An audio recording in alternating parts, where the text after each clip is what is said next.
Hello, hello. Welcome to the Pumpkin Party Challenge hosted by Ellie from DIY from House to Home, Tammy from Happiness Created, and guest host C from CJ DIY. I'll have links to the hosts and the playlist in the description box. Let's start with these pumpkins.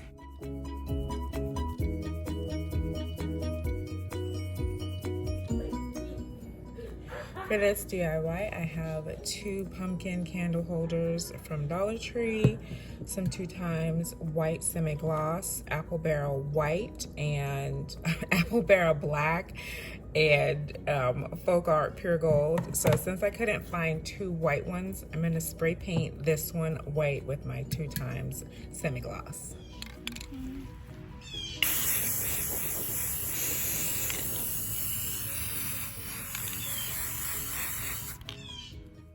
Okay, so the paint is totally dry on my yellow one. So now I'm gonna add my black.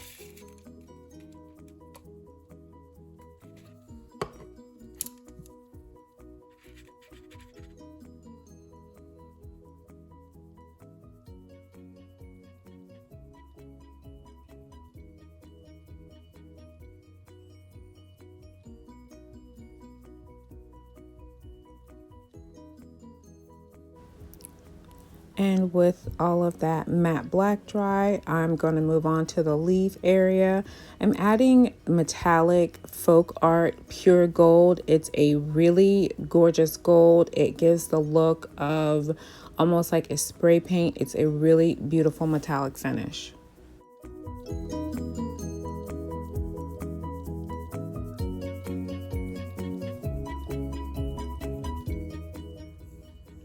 Okay, so all of the gold has been dried and I did 2 coats of that gold. So I'm thinking that I want to add just a little bit more. So I have some gold diamond wrap and I want to go ahead and cut and put them in between each line for just a little bit more bling.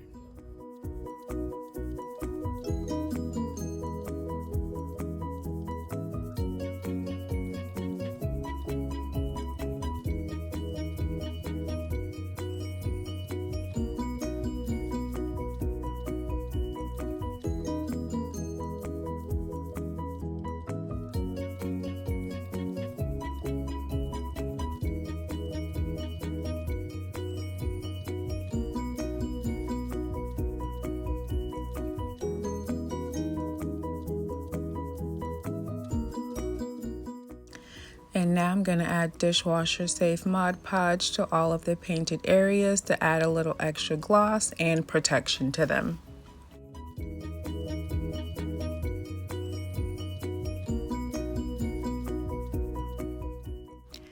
And here are my completed MacKenzie Childs inspired pumpkin candle holders.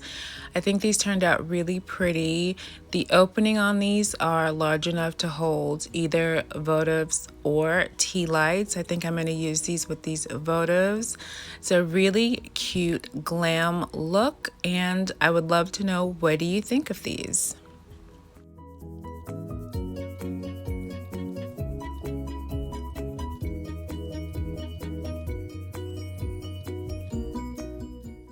For wonderful DIY inspiration, please check out Tammy at Happiness Created, Ellie at DIY from House to Home, and C from CJ DIY.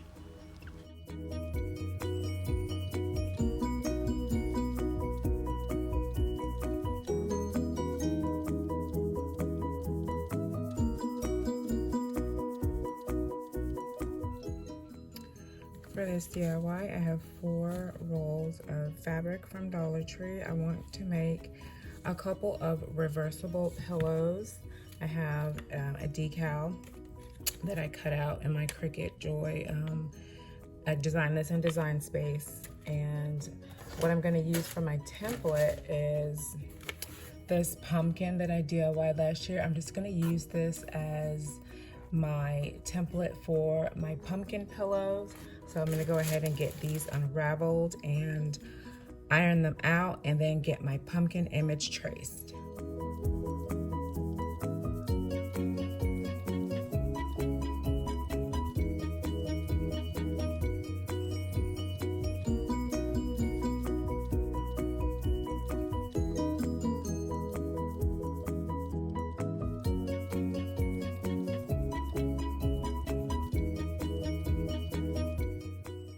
So now that they're cut out, these are how my pumpkins will be set up, the two sides. So I'm going to go ahead and get these stitched so I can proceed with stuffing.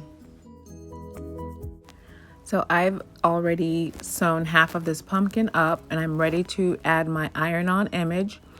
So per the directions, you preheat the area where you're going to add your cut design for about 10 seconds. Then you place your design and you're going to put a piece of fabric over the cut design and you run your iron over it for 25 to 30 seconds. I did it for a full 60 seconds. Then you flip the material over and you apply medium pressure and heat for another 30 seconds. I did it for another minute, and then you can, once it's cooled off, you can pull the liner and your design should be adhered to your material. So I just did the same steps that I did for the autumn with the two little flourishes that I added underneath it to reveal my design on my pumpkin.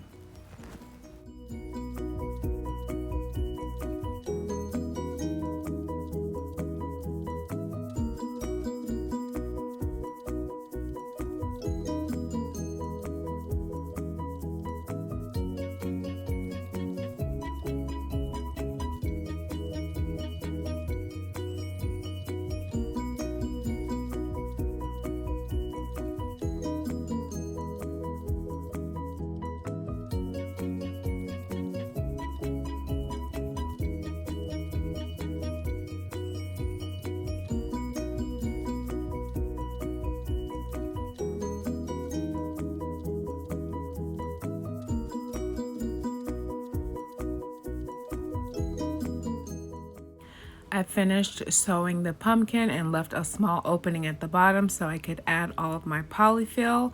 Once I get it completely filled, I'll finish my stitching and my reversible pumpkins will be complete.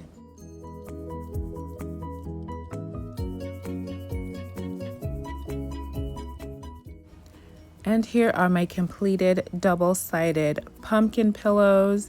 They came out so adorable. I'm really loving this iron-on product from Dollar Tree. If you find it in your stores, I highly recommend you pick it up. These little pillows coordinate so well with two other pillows I made a few weeks ago. Really cute fall accents. Let me know, what do you think of these?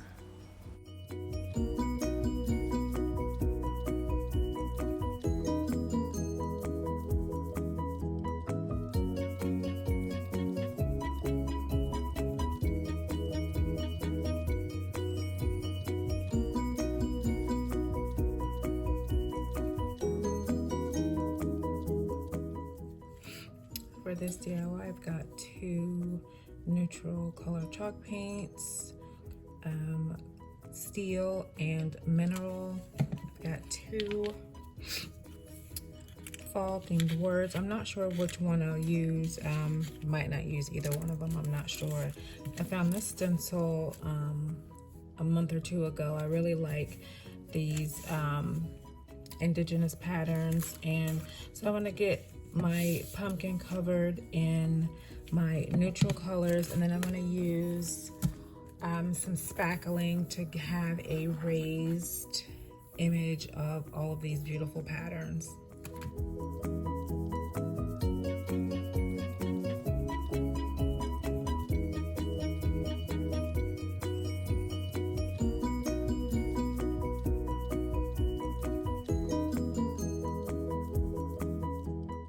So I'm just gonna swirl my paints around. I don't want to completely mix them. I want to have different color variations throughout the pumpkin. So once I get a pretty good mix, then I make the brush strokes going in the direction of the pumpkin, so it will make it seem like there's actually sections to the pumpkin once the paint dries, and it will make it look a bit more realistic. Okay, so now that my paint is dry and it's giving dimension and texture, and it makes it look more realistic because it's not one color.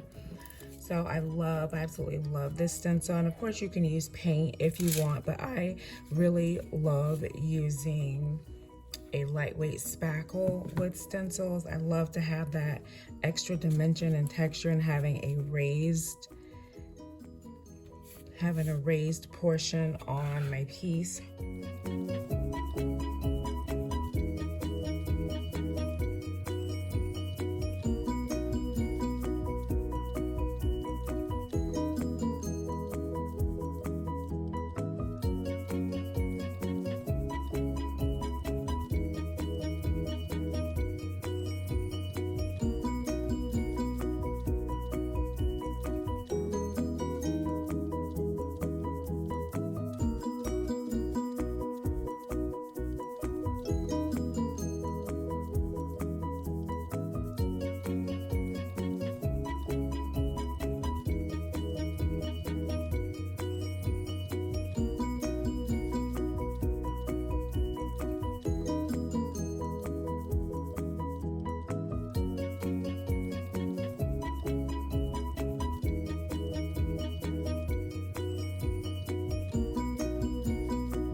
Once the spackle had completely dried, I decided to use the gather, and I'm going to paint this with Apple Barrel White Matte, but I'm not going to do a full coat. I'm using a small brush and I'm just painting little spots here and there so it gives it a more rustic look.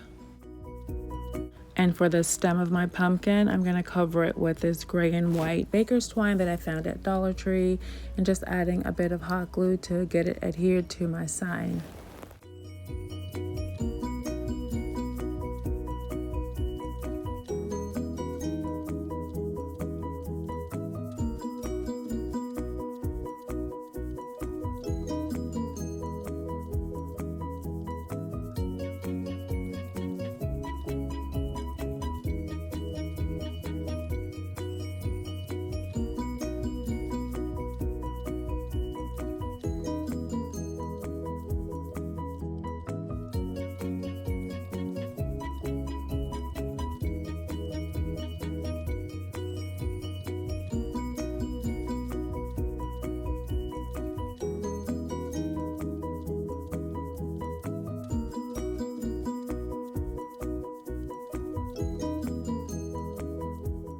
And once my gather was glued down, I took a small piece of berry garland and added a couple of twists with my pen, and I get it attached to the stem and hot glued. And then I'll take a couple of wooden cubes from Dollar Tree so this pumpkin will stand, and that's it for this sign.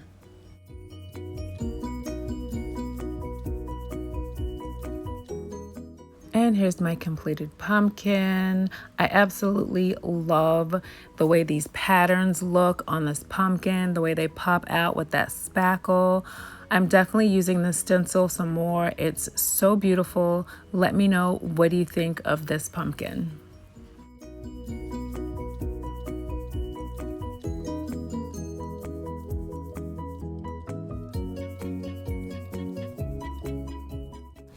And here's another look at my other pumpkin DIYs from this video. These were so much fun to make. I thank you so much for watching. And if you're not subscribed, please consider subscribing.